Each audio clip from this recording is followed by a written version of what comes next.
ஜனவரி 1 பிற்பகல் 1:30 மணிக்கு நிலவுக்கு என்மேல் என்னடி கோபம் புத்தம் புதிய திரைப்படம் நமது கலைஞர் தொலைக்காட்சியில். காவ்யா மேடம், என்னாச்சுக்கா? டிஸ்டர்ப் பண்றேன்னு நினைக்காதீங்க. Sorry madam. ஜனனிக்கு ஃபீவர் அதிகமா இருக்கு. அதான் உங்ககிட்ட ஏதாவது டேப்லெட் இருக்குமான்னு கேட்க வந்தேன். எங்க இருக்குன்னு சொல்லுங்க, நானே எடுத்துக்கிறேன் மேடம். அச்சச்சோ, நான் டேப்லெட் எதுவும் எடுத்துட்டு வரலையேக்கா. ஆ. ஆ. ஆ, அக்கா, நீங்க ஒண்ணு பண்ணுங்க. அதோ அங்க நின்னுட்டு இருக்கார்ல, அவர்தான் விக்ரம் சார், என்னோட சீஃப் டாக்டர் தான். Okay madam. அவர்கிட்ட நான் சொன்னதா போய் சொல்லி பாப்பாவை பார்க்க சொல்லுங்க. அவரு செக்அப் பண்ணி பார்த்துட்டு மெடிசன் எழுதி தருவாரு. அத வாங்கிட்டு போய் வெளியில மெடிக்கல் ஷாப்ல டேப்லெட் வாங்கி பாப்பாக்கு கொடுங்க. சரியாக்கா? சரி. பாத்து. ருத்ரா, எனக்கு என்னமோ ரொம்ப எக்ஸைட்மெண்டா இருக்கு. நான் என்ன பண்ணுவேன், அதுக்கு நீ எப்படி ரியாக்ட் பண்ணுவ, இதெல்லாம் எப்படா நடக்கும்னு இருக்கு. எப்பவுமே அது நடக்காது விக்ரம். நான் இருக்கிற வரைக்கும் உன்னை எதுவுமே பண்ண விட மாட்டேன்.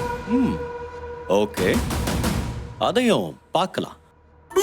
சார், நான் மஞ்சுளா. காவ்யா மேடம் வீட்ல தான் நான் வேலை பார்க்கறேன். என் குழந்தைக்கு ஃபீவர் அதிகமாயிடுச்சு சார். காவ்யா மேடம் உங்களை வந்து பார்க்க சொன்னாங்க சார். என்னங்க சொல்றீங்க? குழந்தைக்கு ஃபீவர் அதிகமாயிடுச்சா? ஆமா மேடம், எந்திரிக்க கூட முடியாம ரொம்ப டயர்டாவே இருக்கா. அப்ப வாங்க போய் குழந்தைய பார்க்கலாம். Okay sir. வாங்க.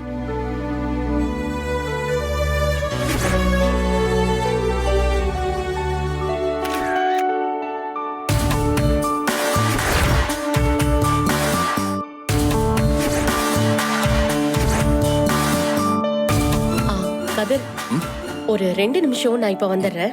சரி.